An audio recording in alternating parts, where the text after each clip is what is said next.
So hello everyone, this is C S Anidya Saraf, your friend mentor and coach. So कैसे हैं आप? उम्मीद कर रहा हूं कि आप अच्छे हैं, आपकी प्रिपरेशन अच्छी चल रही है, right? So in this very video we are going to discuss the amendments for economic laws paper 6D for the upcoming November 22 examinations. So the amendments for the economic laws paper 6D is very very negligent. बहुत ज्यादा minimum amendments हैं, manageable amendments हैं, और मुश्किल से 10-15 minute में आप amendments को कवर कर सकते हो। जैसे कि आप ये अमेंडमेंट शीट देख सकते हो, तो you can download the amendment sheet from www.apnamentor.com in the free resources segment. तो जैसा आप देख सकते हो शीट के अंदर की मेनली 4 ही चैप्टर्स के अंदर अमेंडमेंट्स हैं और सब में माइनर चेंजेस हैं। एक कॉम्पिटिशन एक्ट 2002 है जिसमें एक इंपॉर्टेंट चेंज है।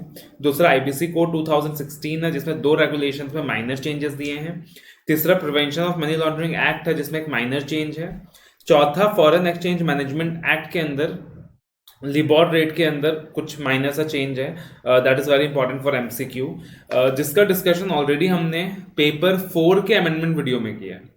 तो ये वाला पार्ट मैं अभी डिस्कस नहीं करूंगा, बिकॉज जो पेपर 4 का अमेंडमेंट वीडियो है, तो पेपर 4 का अमेंडमेंट वीडियो देखोगे तो उसके अंदर मैंने ऑलरेडी सेम चीज डिस्कस कर रखी है, बिकॉज ये सेम अमेंडमेंट यहां भी आया है और वहां भी आया है। तो ऑलरेडी वहां पे we have discussed it properly with examples, so I don't need to discuss it over here again. ठीक है ना? तो आप उम्मीद कर रहा हूं कि पेपर 4 का वीडियो देखोगे ही देखोगे, तो वहां पे आप ये कवर कर लोगे। और अगर आपका फर्स्ट ग्रुप क्लियर भी हो चुका है तो आप सिर्फ पेपर 4 का वीडियो खोलकर आगे पार करके only for this part you can see that particular video. तो देखना कॉम्पिटिशन एक्ट 2002। तो देखना सेक्शन 5 कॉम्बिनेशन। सेक्शन 5 जो कॉम्बिनेशन का सेक्शन है, तो इफ यू रिमेंबर वहां पे थ्रेशोल्ड लिमिट्स दिया हुआ था, joint assets, joint turnover, right, in India, in Indian outside India, enterprise level, group level, कि अगर वहां पे वो जो एसेट या टर्नओवर का वैल्यू है वो एक्सीड करता है over and above the threshold level, तो उन कॉम्बिनेशंस को एंटर करने से पहले सीसीआई का अप्रूवल चाहिए होता है, नोटिस देना पड़ेगा, प्रोसीजर रिक्वायरमेंट दिया हुआ था कि कोई भी अमलगमेशन मर्जर वगैरह होता है, ऐसा कोई कॉम्बिनेशन एंटर होता है और वो जो जॉइंट एसेट्स का वैल्यू है या जॉइंट टर्नओवर का वैल्यू है वो एक्सीड कर जाता है beyond the threshold limits given in section 5, so वहां पे we need the CCI approval, right? वहां पे हम लोग को सीसीआई अप्रूवल चाहिए, नोटिस देना पड़ेगा सीसीआई को, फिर सीसीआई का परमिशन चाहिएगा, वो सारा कुछ था। अब यहाँ पे काफी बच्चे क्या करते हैं कि जो कॉम्बिनेशन का लिमिट है वो तो याद है, बट इसके अंदर एक छोटा सा एग्जम्पशन भी है, इसके अंदर एक छोटा सा एग्जम्पशन भी है। अब ये एग्जम्पशन जो है वो भी इंपॉर्टेंट है बिकॉज इसके अंदर अमेंडमेंट आ गया है। Now what is that exemption? बोला गया है कि ये जो एग्जम्पशन है, ये जो सेक्शन है सेक्शन 5 से ना एग्जम्पशन दिया जाएगा। किसको एग्जम्पशन दिया जाएगा? अगर जो टारगेट एंटरप्राइज है whose control shares voting rights और assets are being acquired, जिसका कंट्रोल शेयर्स, वोटिंग राइट्स या एसेट्स एक्वायर किया जा रहा है, यानी ए एंटिटी बी को एक्वायर कर रही है, यानी हम बी की बात कर रहे हैं, टारगेट एंटिटी की बात कर रहे हैं। अगर उसका एसेट्स का जो वैल्यू है वो 350 सीआर से ज्यादा नहीं है इंडिया में, या फिर टर्नओवर का जो वैल्यू है वो 1000 सीआर से ज्यादा नहीं है, तो अगर वो जो एंटरप्राइज है जिसको एक्वायर किया जा रहा है, अगर उसका वहां पे एसेट्स का वैल्यू इंडिया में 350 सीआर से ज्यादा नहीं है, या फिर जो टर्नओवर का वैल्यू है 1000 सीआर से ज्यादा नहीं है, सो इन दैट पार्टिकुलर, तो वहां पे in that very scenario exemption grant किया गया है from the application of section 5 for a period of 5 years from the date of publication of the notification. अब ये जो नोटिफिकेशन है कब पब्लिश हुआ था? ये 27 मार्च 2017 को पब्लिश हुआ था, और बोला गया था कि कोई भी एंटरप्राइज जिसके कंट्रोल को, शेयर्स को, वोटिंग राइट को, एसेट्स को एक्वायर किया जा रहा है और जिसका जो एसेट्स है उसका वैल्यू 350 सीआर से ज्यादा नहीं है, या जो जिसका टर्नओवर जो है इंडिया में वो 1000 सीआर से ज्यादा नहीं है, उसको 5 साल का एग्जम्पशन दे दिया जाएगा। और ये नोटिफिकेशन कब पब्लिश हुआ था? 27 मार्च 2027 तक। यानी उन एंटिटीज का जो एग्जम्पशन था वो कब तक वैलिड था? 27 मार्च 2022 तक वैलिड था। उसके बाद वो एग्जम्पशन खत्म हो गया।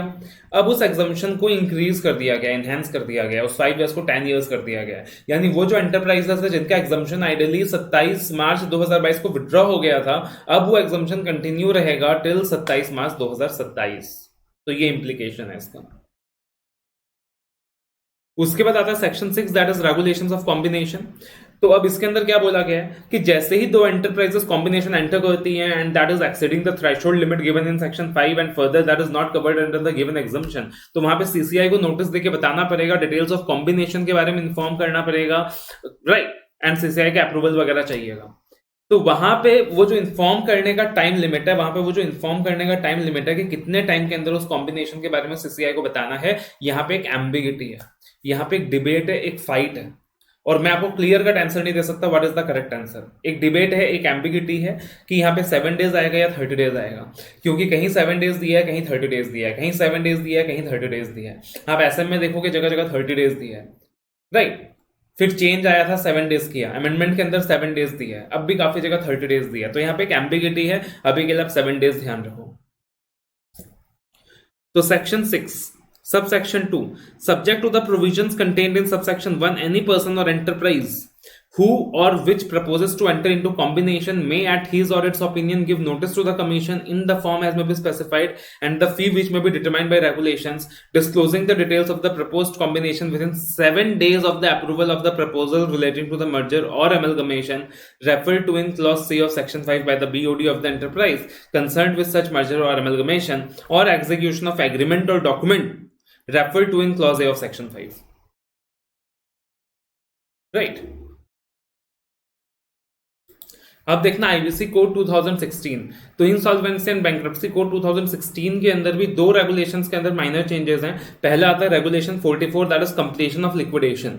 तो देखना यहाँ पे क्या बोला गया है, the liquidator shall liquidate the corporate debtor within a period of 1 year from the liquidation commencement date. कि लिक्विडेटर क्या करेगा, कॉर्पोरेट डेटर को लिक्विडेट कर देगा within a period of 1 year from the liquidation commencement date. तो जो भी liquidator commencement date होगा, जो भी लिक्विडेशन कमेंसमेंट डेट होगा, उससे हम लोग काउंटिंग करेंगे कि 1 साल के अंदर लिक्विडेटर को क्या करना है, लिक्विडेशन प्रोसेस कंप्लीट कर देना है, notwithstanding pendency of any application for avoidance of transactions under part 2 of the code before the adjudicating authority और any action thereof, provided that where sale is attempted under sub regulation 1 of regulation 32, the liquidation process may take an additional period up to 90 days, right.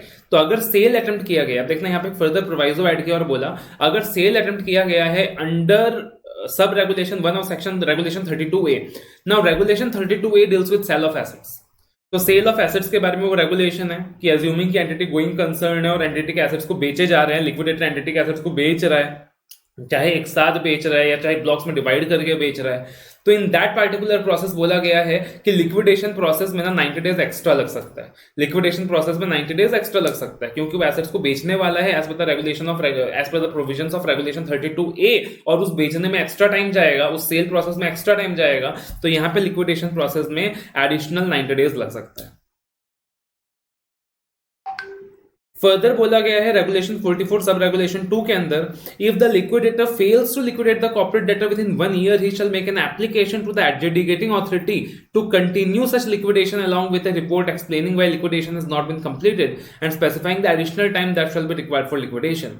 कि अगर liquidation यहाँ पे liquidate नहीं कर पा रहा corporate debtor को 1 साल के अंदर, तो क्या होगा, तो वो एक एप्लीकेशन देगा एडजुडिकेटिंग अथॉरिटी को to continue such liquidation along with the report explaining कि लिक्विडेशन क्यों कंप्लीट नहीं हुआ 1 साल के अंदर, और स्पेसिफाई करेगा कि हमें एडिशनल टाइम पीरियड की जरूरत है लिक्विडेशन के लिए, तो वहां पे adjudicating authority extra time period दे सकती है। अब यहाँ पे एक छोटा सा एक्सप्लेनेशन है, बेसिकली क्लैरिफिकेशन है कि पहले क्या था मैं आपको बताऊं। 25/7/2019 से पहले 25/7/2019 से पहले 25 ऑफ जुलाई 2019 से पहले जो प्रोविजंस थे वो ये कहते थे कि लिक्विडेटर को कॉर्पोरेट डेटर कंप्लीट करना है within a period of 2 year from the liquidation commencement date, within a period of 2 years from the liquidation commencement date, right, जो अर्लियर प्रोविजंस थे, और अब उसे 1 साल कर दिया गया है। तो अब इसका एक गोल्डन रूल आप दिमाग में याद रख लो कि अगर ये जो लिक्विडेशन प्रोसेस हुआ है, अगर ये हो रहा है आफ्टर 25 ऑफ जुलाई 2019, तो आप ये याद रखोगे कि 1 साल के अंदर लिक्विडेशन प्रोसेस कंप्लीट करना है। और अगर ये हो रहा है, अगर ये हुआ था बिफोर 25 ऑफ जुलाई 2019, तो वहां पे 2 साल का टाइम फ्रेम रहेगा। एनीवेज आपके लिए रेलिवेंट तो यही वाली डेट होने वाली है।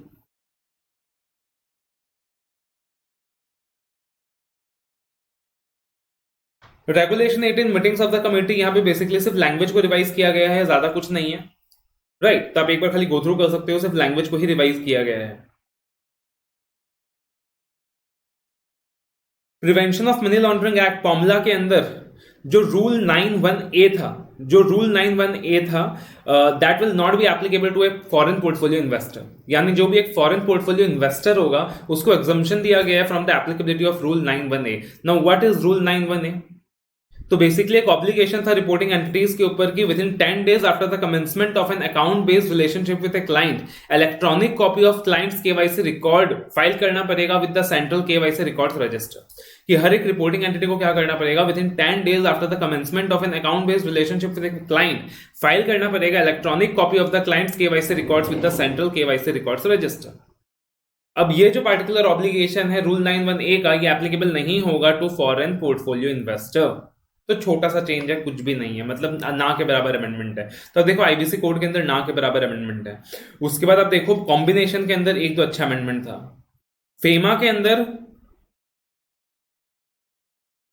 एक्सटर्नल कॉमर्शियल बोरोइंग्स के केस में एक छोटा सा अमेंडमेंट है, changes due to LIBOR transition. Changes due to LIBOR transition जिसको मैंने अच्छे से एक्सप्लेन किया हुआ है in the paper 4 amendment video. तो आप प्लीज उस पेपर 4 अमेंडमेंट वीडियो को देख लीजिए, और वो पेपर 4 अमेंडमेंट वीडियो का जो लिंक है वो भी डिस्क्रिप्शन में शेयर कर रहा हूं मैं आपके साथ। अगर फर्स्ट ग्रुप क्लियर हो चुका है तो कोई बात नहीं, पार करके सिर्फ ईसीबी वाला पार्ट देख लो, है ना।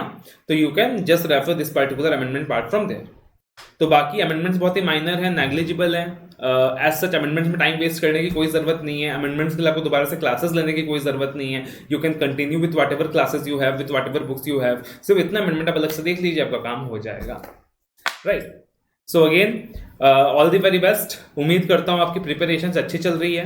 प्रिपरेशंस को और बेहतर करते रहें, जितना हो सके उतने टेस्ट दें, आरटीपीएस सॉल्व करें, एमटीपीएस सॉल्व करें, रिटन प्रैक्टिस करें, and may God bless you with a very good results and you clear your upcoming CA examinations with the flying colours.